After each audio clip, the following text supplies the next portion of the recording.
Doctor Dilip अर्जुने JS महाविद्यालय जालना येथे अर्थशास्त्राचा विभाग प्रमुख म्हणून काम करतो. 46व्या मराठी अर्थशास्त्र परिषदेचा अध्यक्ष आहे. डॉक्टर बाबासाहेब आंबेडकर मराठवाडा विद्यापीठामध्ये BOSचा चेअरमन आहे आणि आर्थिक विषयाच्या संदर्भात ज्या ज्या देश लेवलचे असेल, राज्य लेवलचे असेल किंवा मराठवाडा विभागाचे असेल, या सगळ्या प्रकारच्या आर्थिक परिषदेच्या कार्यकारिणीवर मी पदाधिकारी म्हणून काम केलेलं आहे. त्याला नोकरी द्यावं अशा प्रकारचं धोरण राबवलं बी जाऊ शकत नाही, तसं ती वास्तवात येत नाही. तर पर्याय काय की शेती हा व्यवसाय, जर शेती हा व्यवसाय म्हणून आधुनिक पद्धतीने जर केला, जे शिकणारे पोर आहेत त्यांनी त्यांच्या शिक्षणाचा, त्यांच्या तंत्रज्ञानाचा, त्यांच्या एकंदरीत बुद्धिमत्तेचा जर वापर जर आम्ही शेतीत केला तर शेतीमधून सुद्धा चांगलं उत्पन्न, चांगला रोजगार मिळू शकतो.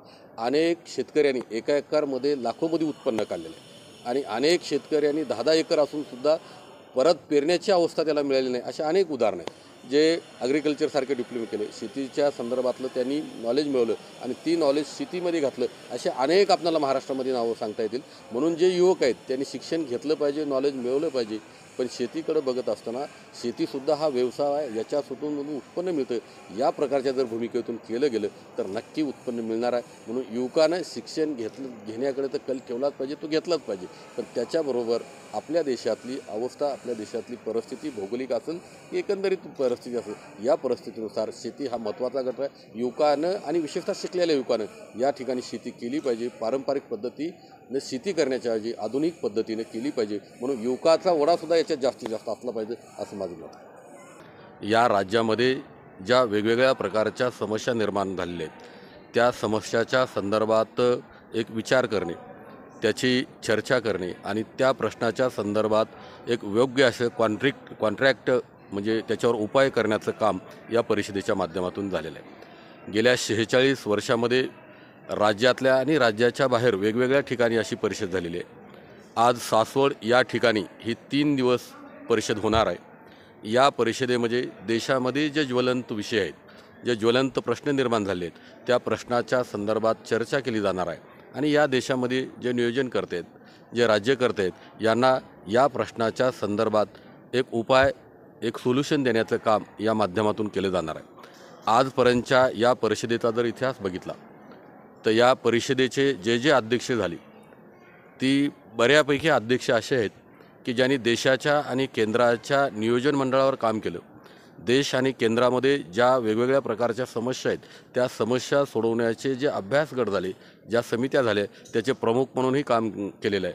उदाहरण जर आम्ही बघायचं झालं तर डॉक्टर मुनगेकर असतील, डॉक्टर JF पाटील असतील, डॉक्टर साडा असतील, डॉक्टर ठोंबरे सर असतील, असे कित्येक अध्यक्ष किंवा या परिषदेचे मेंबर हे राज्याच्या आणि देशाच्या नियोजनावर जाऊन या देशामध्ये जे अर्थव्यवस्थेला वेगवेगळ्या प्रकारचे, मग विषमतेचा प्रश्न असेल, असमतोलाचा प्रश्न असेल, लोकसंख्येचा प्रश्न असेल, अशा वेगवेगळ्या प्रकारच्या प्रश्नावर चर्चा करून याच्यातून काहीतरी कॉन्क्रीट उपाय देण्याचं काम केलं आहे. या 46व्या परिषदेचा अध्यक्ष म्हणून मी सुद्धा या परिषदेच्या संदर्भात माझं अध्यक्षीय भाषण शेती या संदर्भात केलेलं आहे. कारण भारतीय अर्थव्यवस्था ही विकसनशील अर्थव्यवस्था आहे. या अर्थव्यवस्थेमध्ये शेती हा मुख्य विषय आहे, मुख्य व्यवसाय आहे. परंतु ही शेती विशेष असं लक्ष न दिल्या गेल्यामुळे किंवा शेती या पद्धतीनं न बघितल्या गेल्यामुळे आज शेतीचं उत्पन्न आणि शेती करणारा जो शेतकरी आहे तो उद्ध्वस्त होण्याचा मार्ग आहे. केवळ शेती उद्ध्वस्त होत नाही किंवा शेतकरी कुटुंब उद्ध्वस्त होत नाही किंवा शेतीवर काम करणारा वर्ग उद्ध्वस्त होत नाही, तर या शेतीच्या उद्ध्वस्तेमुळे या राज्यामध्ये, या देशामध्ये अनेक प्रकारचे प्रश्न गंभीर निर्माण झालेले आहेत. कारण शेतीमध्ये बहुसंख्य काम करणारा वर्ग, या वर्गाचं जर उत्पन्न नीट नाही झालं तर मग त्याचा परिणाम ते कुटुंब दारिद्र्य रेषेच्या खाली जातं आणि जेव्हा माणसाला त्याच्या मूलभूत जर गरजा भागवता नाही आल्या, त्याचे प्रश्न जर नाही सोडवता आले, तर अशा वेळेस हे माणसं वेगवेगळ्या प्रकारच्या चळवळीत, आंदोलनात, अतिशय उग्र अशा स्वरूपाचे आंदोलनं निर्माण झाले.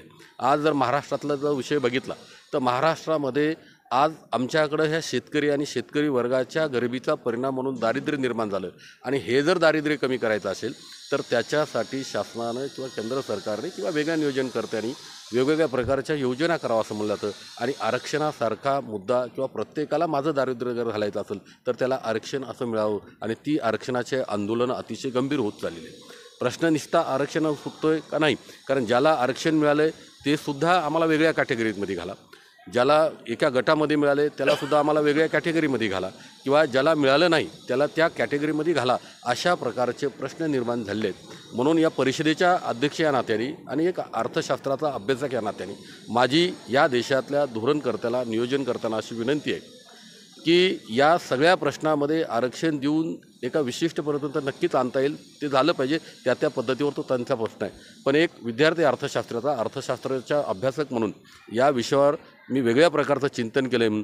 मला असं वाटतं की या सगळ्या दारिद्र्य निर्मूलनाच्या उपायाबरोबरच जर ही दारिद्र्य निर्मूलनाची प्रक्रिया अधिक परिणामकारक पद्धतीने जर सोडायची असेल तर त्याच्यासाठी शेतीच्या विकासाकडे विशेष लक्ष दिलं गेलं पाहिजे.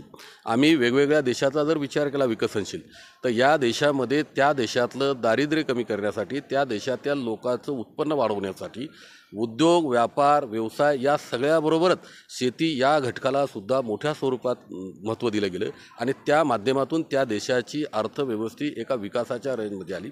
उदाहरण म्हणून जर मी सांगितलं तर जपानचा जो पूर्वीचा काळ होता, जपान इतक्या विकासाच्या प्रक्रियेमध्ये पुढे आलेला आहे. या जपानचं सुद्धा जर सुरुवातीचा काळ बघितला तर यांनी शेती व्यवसायाकडे विशेष अशा प्रकारचं लक्ष दिलं गेलं, शेतीची उत्पादकता वाढवली, शेतीचं उत्पन्न वाढवलं आणि मग आपोआपच देश विकासाच्या प्रक्रियेकडे घेतला गेला आणि त्या माध्यमातून या राज्यातील, या देशातील परिस्थिती सुधारेल. म्हणून माझं ठाम असं मत आहे, माझं या शेतीच्या संदर्भात योग्य पद्धतीचं योग्य नियोजन केल्याशिवाय या